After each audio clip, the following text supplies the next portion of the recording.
Hey everyone, Eanie's 20. It's been a while, huh? I feel like that's my new intro. I think that's gonna be my intro from now on. Anyway, hey, check it out, face cam. So, there's something I wanted to do, just because I thought it was interesting and I wanted to do more with it. Yeah. So, if you read the title, I don't know if anyone knows what a media thread is. It was something that I noticed going around on Twitter, last year? Maybe even the year before, 2022? But basically is that people would just make a thing where they add a reply onto a head tweet with a game, a show, something that they just finished. And it builds up over the course of the year, and at the end of the year you can look back on it and see all the things that you've watched or finished and whatever. And it's cool. I've always wanted, I always wish that I kept better track of all the things that I did in a year. Just simply because at like the end of the year comes and everyone's sharing like what's their favorite thing or this or that, and me being incapable of remembering most things, has no idea when the last time I played a certain game was, or which games I played in that year or what I saw that year, and I can't really decide what my favorite thing is. It's like I had to look back on it later after the fact. So I started one this year, and I just kind of want to do a video format for it month by month to, I guess, better illustrate, I guess, thoughts, and also just as another way to get it out there, because I think it's a really fun thing to do. I think you should do it in whatever way you want, whether it's through Twitter, through YouTube videos, or whatever. It's really cool just to think about all the things that you've done. But yeah, that's it in the quickest summary I could get. So this is my personal Discord, where I also have a version of it, because Twitter has a character limit. I mean, Discord does too, but it's a much longer one. And I don't want to make like a chain of tweets within every tweet explaining what I like about a certain game or what I thought about it, or give like a review. Some people give scores after their entries, some people don't. I don't. But yeah, so having it on my Discord just allows me to maybe go a bit more in depth into what I think, if there's anything specific that stood out to me while I was playing it. But yeah, so we can start. I'm gonna go through January. Wow, it's been a while, hasn't it? And the first thing that I finished, which actually a lot of these entries in January were things I started in 2023, I mean. And it's just I obviously didn't finish them until this year. So the first thing I finished at the start of this year on January 3rd was Sleeping Dogs.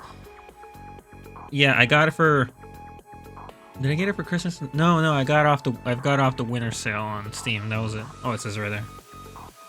Yeah, I think it was $5. And yeah, it's funny. Sleeping Dogs, I think, was actually the first Steam game I've ever played. Oh, I say it right there too.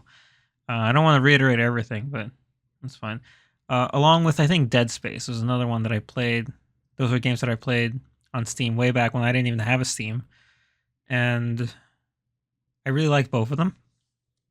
I did not get far in Dead Space at all because I was still scared of it. And Sleeping Dogs, though. I finished that one. I finished it, and I loved it. I had a lot of fun with it. And so coming back now, all these years later, I don't even know how old the game is, but all these years later, after I beat it the first time, and playing it again, it was a lot of fun. I really did enjoy it. It's funny because I actually completely forgot about the game until I saw a Twitter post talking about it as if like it's like the best GTA style, not GTA game. But it's one that nothing's ever been done with, like no sequels or spin-offs or anything like that. It's just a one and done, and it's a really good one and done. And I remember the person, I don't know who it was, but they were just like, they wish that there was more for it. And yeah, after beating it myself, I do wish there was more, because it was good. Like, I really enjoyed the story. I really liked playing through the world, and it was fun. It was just really enjoyable. I think I remember when I first played it way long ago, I didn't like doing the races, just because I generally don't like racing in non-racing games. I think that's a fair thing to say. In some racing games, it's an issue of Rubber Band. It really depends on the AI. But I started doing it in this game, and I won everything. I think there were only a few races I had to retry, and then there's one on a bike that I kept crashing.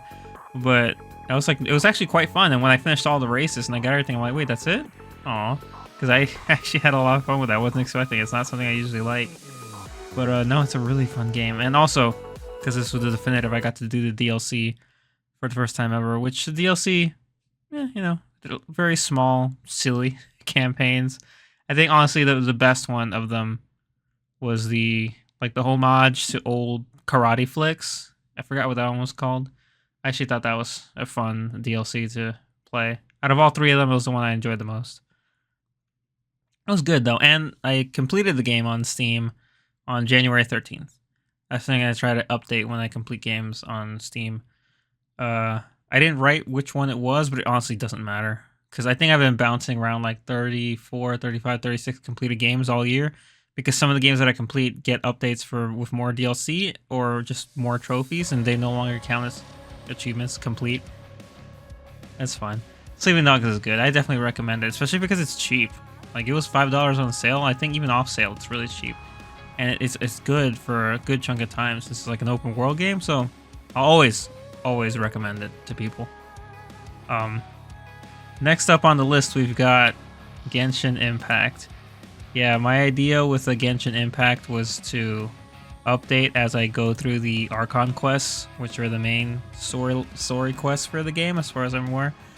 And as I mentioned here, and I'll go more into detail, I first played the game back in 2022 out of curiosity because I'd heard so much about it. You know, I don't think you can go 5 feet without hearing anything about the darn game. It's massive, you know. But at the time, I think we had a lot of really bad internet issues, and it made the game really hard to play because we play it online, obviously. And it's like there's a lot of stuttering. There's a lot of thing where you beat up an enemy a ton, they take a bunch of damage, but they never die. And then when the internet decides to reconnect or whatever, then the enemy dies. And it was a mess. I didn't like it, so I stopped playing after like barely a week. And then after we got a more stable internet connection up in 2023, I went back to it, and I had a lot of fun. Honestly, I do enjoy it. I actually like the game. I know there's a lot of people who really hate it, but I like it.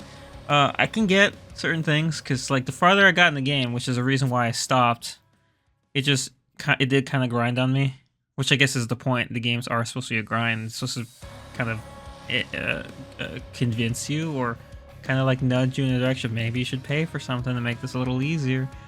And I know that there's like a meta, because there is for all these kinds of games, where it's like, oh yeah, well, these characters, if you get these ones and you train them up, they're really good, and you can do like most of the game with just these guys. And I was like, nah, I want to play with whoever. But by the time I stopped playing, I was like, I kind of want to know what the meta ones are, because this isn't easy anymore, and it's kind of just annoying me. But yeah, this specifically was on January 8th when I finished the Liyue Archon quest, which was I forgot the guy's name, the Earth dude. I did not like the way that quest ended. That Earth guy, whatever his fucking name is, Zhongli, I think it is. Yeah, him. I went from thinking he's a funny character, like I liked hanging out with him, to after the quest ended, I'm like, you're the worst. You're like a lazy, inconsiderate asshole, and I don't like you anymore. I was not a fan of him after I finished the Liyue Archon quest. I'm like, I hope I never have to see your face again. I don't like how he chose to handle his responsibilities and basically throw everything away. It's funny, for someone like him who'd been alive for such a long time, I found his decision to do everything he did incredibly short-sighted and irresponsible. Maybe that's a hot take. I honestly don't know. All I know is Zhongli is one of the characters who's everywhere. Like, in terms of fan art, he just gets a shit ton of it. So I assume he's a fan favorite. After I was done the quest, I was like, I don't like you. I think the annoying thing about that quest was him and I forget what they're called, the bad guys, I guess. The dude who's helping you out, who you go talk to every so often with all the money. He's at the bank. I honestly forgot his name, but I also didn't like him. So it was just kind of my main thing I like about Genshin is just running around and exploring the world and fighting stuff. The side quests, I think the issue with this game I've noticed from people who play a bunch of games from Hoyoverse, from MiHoYo or whatever it is that they're really texty, and they really are. There's a lot of text. There's so much text, and I honestly kind of skip. Whenever I do side quests, I just mash through the text. I like read, like while it's on screen, I'll read, like skim over it, and I'll just move on to the next thing. I play the whole game in Japanese, so I don't really need to listen to the voice acting for a lot of the stuff. And I just hope that there's a point where it like gets my attention. Another reason I wanted to get into it was that I heard from people who Did I mention it was on January 8th I finished Liyue? Well, it says it right there. There's people who play the games who are big fans who told me that the most recent areas, I think it was Sumeru and Fontaine at the time, have incredible stories. Like for their Archon quests are like really good, and I wanted to get there, and I obviously never made it. I finished Liyue, and I played the game for a few more weeks in trying to get to I forget. That's where Raiden is, where she's the Archon of that area. I was in there for a while and I completely forgot what it was called. I did not like by the time I got there, I finally got to the islands and started running around.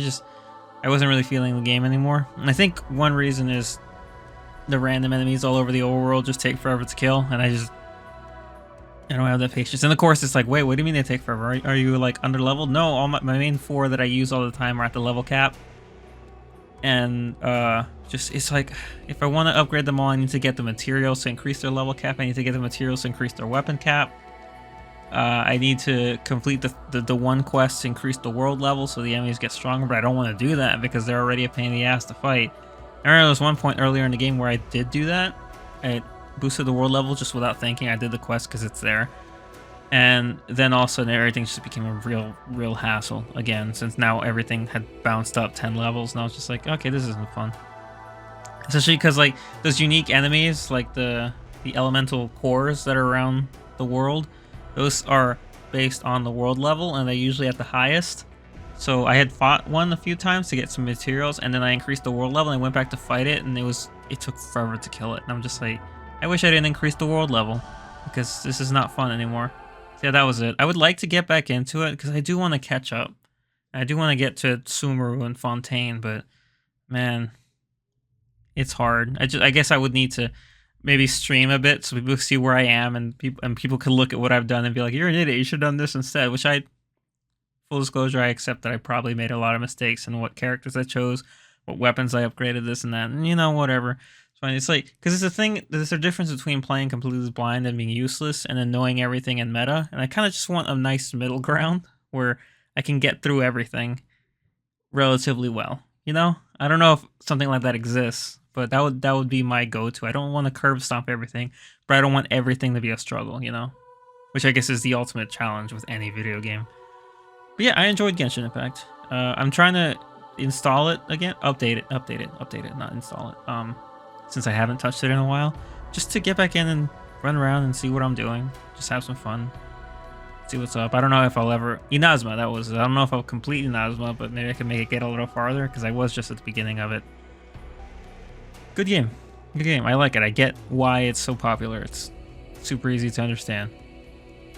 But yeah, that was also something that I started years ago, and then that brings us to the Fairly Oddparents. This is a weird one to have on here, because I watched the grand majority of this show last year, and it's the kind of thing where I finished on January 19th, where I finished the last episode and it was all done, season 10.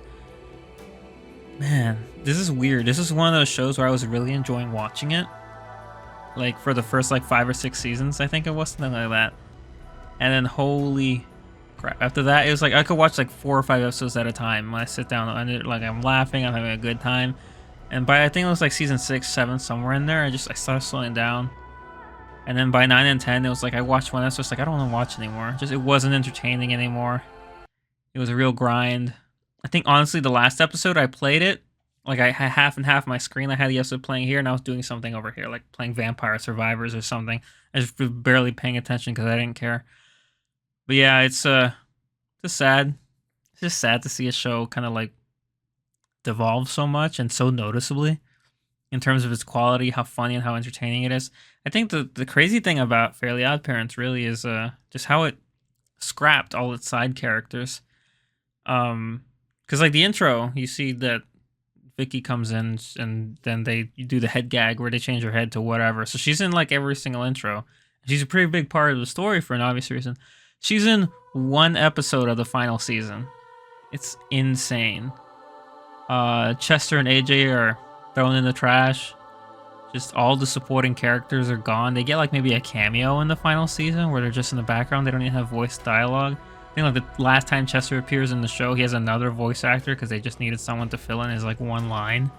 It's crazy what they did, to the point that it's just Timmy, his godparents, and then his dad and Crocker. I think is like what makes the action in like every single episode. It's like it's really noticeable and kind of boring when you don't have everyone else to bounce off of, because all the other characters have such fun relationships. It's a bummer. It's a bummer. But it's still a fantastic show for like the first 5 seasons, give or take. I think it's a by person type thing, but there's a lot of good stuff. And I mentioned here that, and it was something else that I remember seeing a tweet thread about, people talking about when was the best place for the show to end. And some people, I think, I don't know how big this camp is, but maybe some people would suggest Abracatastrophe was a good stopping point. My issue with that is I feel Abracatastrophe was too early in the show's life. Channel Chasers, I think most people agree, is like the best place for it to have ended.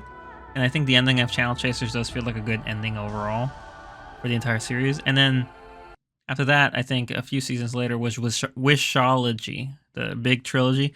And honestly, they should have ended it after that, because not only was it like this whole big epic 3-part huge movie thing, but it had every single character in it. Like everybody was in it. Everyone, all the minor, like, except for one. Oddly enough, Tootie was the only character who wasn't in it, which I'm still surprised by because everyone else was. Even Vicky gets a role in like part 3, or part 2. It's part 2. It's just surprising that they skipped out on Tootie, and I think I was like, well, maybe it's because they kind of like for part 2 and 3 they have the whole Timmy and what's her name, Trixie thing. And so they didn't want Tootie in there to interrupt it. And I'm like, I guess, but it's still weird because she's literally the only one who was left out of it. Still, that was probably the best place. But watching the show back, I found one more good place that I don't hear anyone talk about. For some reason, I think season 8 of the show was only 5 episodes. Not sure why that was. But the last episode, I'm pretty sure it's the last episode of season 8, is called Meet the Odd Parents. And it's an episode where, through silly shenanigans, Timmy's parents learn that he has godparents. Well, they don't learn. He tells them because he thinks that they already know, and it's whatever. And then they decide, in order to let Timmy keep keep his godparents, that they'll just pretend like they don't know. So if Jorgen comes by to reclaim the parents, they just will say, "What are you talking about?" Or like they won't. They'll just be like, "Ah, nothing. Nothing." And so the rest of the episode is all of them hanging out together, and it's like really nice, really cute. I think the way that it ends is like the main reason why I'm like, yeah, this could have been a finale. Just like with the like scrapbook with all the family photos in it. And also because then we don't get season 9 with the dog, and we don't get season 10 with Carly. Carly, right? Carly Carmichael, I think it was. So yeah. Should have ended after season 8, like at the absolute latest. They didn't need 9 and 10. It really didn't. Yeah. Still a lot of great memories early on. So many great moments in the early seasons. And then that brings us to Warriors All-Stars. Okay. Yeah, last year, I got my first real Dynasty Warriors game. Like, not a collab like the Hyrule Warriors or the Fire and Warrior 3 Hopes that I played before. Like, it was a Dynasty Warriors Extreme Legends. Dynasty Warriors 8 Extreme Legends. Loved it. That was a lot of fun. And I eventually got, I think Warriors All-Stars was a birthday. Not a birthday, Christmas gift, I think so. Yes, unexpected Christmas gift. Because I had just put it on the on my wish list, like not long before Christmas, and then it just popped up. It's cool. It's literally, as the title implies, it's a collab of a bunch of characters that are owned by this company. I forget who it is exactly. That said, like the majority of the roster, I have no idea who they were. Like, I know the Dynasty Warriors guys. There's a handful of people that are from Ninja Gaiden and stuff that I know. I know Sophie, not her personally, but the Atelier series, and I know she was a protagonist in one of those.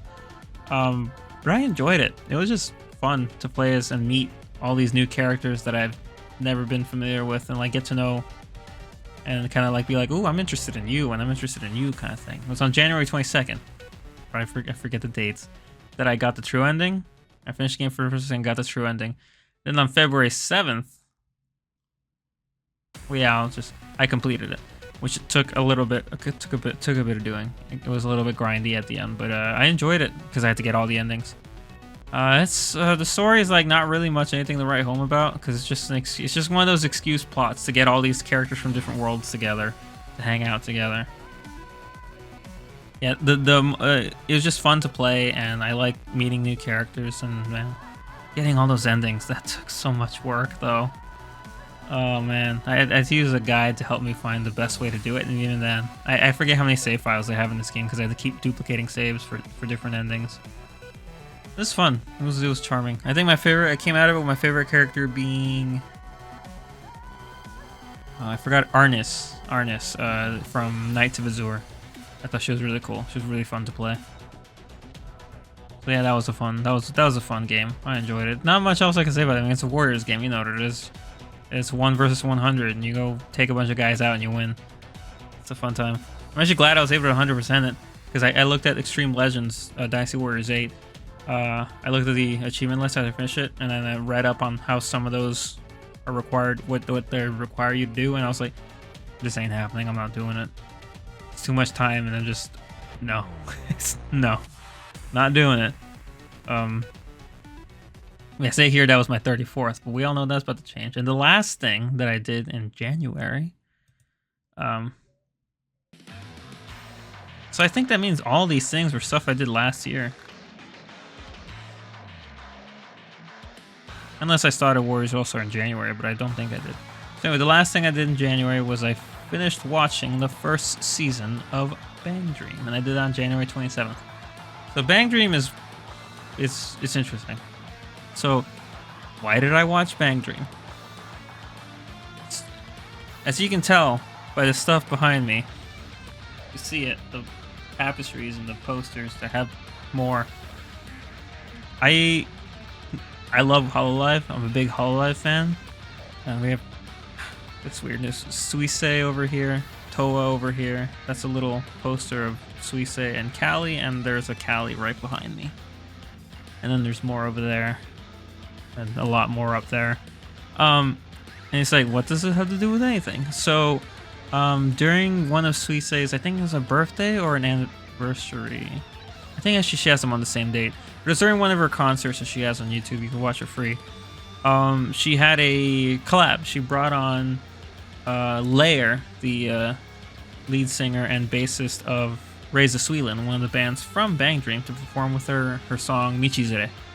And then after that, she performed with the entire Reza Suilin band, Hell or Hell. It's one of their songs. And watching those two performances, I was kind of mind blown. At first I thought Lair was like another VTuber or something. I don't know. I wasn't familiar with her, but she has an amazing voice. She's a really good singer, and then the whole band together was fantastic. The performance was great, and I was like, who are these people? And I found out through Twitter later, because I follow some other Hololive fans as well, and it turns out a few of them that I follow are also Bang Dream fans or Bandori fans, and they were freaking out at this collab, and they were like, that's so awesome. And then I remember some of them sharing clips from the show and being like, oh man, more people should watch, it's so much fun. And it honestly did interest me. It got me to check it out. The issue is that with me, and this happens with anything, it doesn't matter what it is, but anime is a really good example. Anime is the most obvious one, where I say I will watch an anime and then I don't.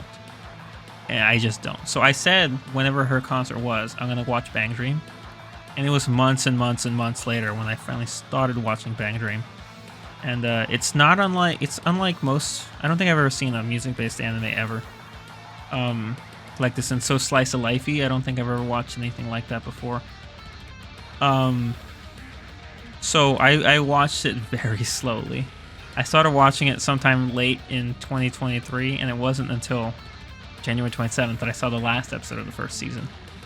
It was really split apart, which I honestly regret, because looking back on it and talking to people about season 1, it has a really great, really heartfelt story that is definitely something more enjoyed if you watch it closer together and not spaced out as far as I did. So I definitely need to rewatch the first season again just to give it its proper feeling and all that stuff. Because I remember reading people say that it's fine to skip the first season, go into 2 and 3, and to some extent I get that, but I really feel like a lot of Bang Dream's strengths and a lot of their payoffs, especially for season 2, 3, and some of the movies, and especially for the latest anime season that came out, you need the the the setup, I guess, from the first season. You need to watch Pop and Potty form and perform and start to become who they become in the other seasons. It's very necessary, especially for season 2. Season 2 desperately needs it. Not that season 2 does a bad job. I'll get into that later. Not at all. It's just that you need that. You need the history with the characters and all that stuff to really, for everything else to just be even better. Like, I think if you skip season 1, it would really damage a lot of the payoffs in the future. So definitely do. Definitely watch it. I would definitely recommend it. It's cute. It's fun. The music's nice. It's entertaining. It's a really nice anime. And after you watch season 1, and you'll get into all the others, and they'll be better. It kept getting better the more about Bang Dream that I watched, and I'm really glad that I finally convinced myself to fucking start it, even though I should have forever before. It shouldn't even be on this list. I should have finished it in 2023, not in 2024, but things happen. Yeah, so that's the end of January. That was all the stuff that I did in January. I watched Bang Dream, Warriors All-Star, Fairly Oddparents, Genshin Impact, and Sleeping Dogs. Not a lot to start it out, but it'll get crowded soon. We'll see. We will see. Anyway, thanks everyone for listening to this. I want to know if any of you have any opinions or anything to expand on anything I've said about these specific entries. And I'll see you in the next one for February 2024. Until then, hasta.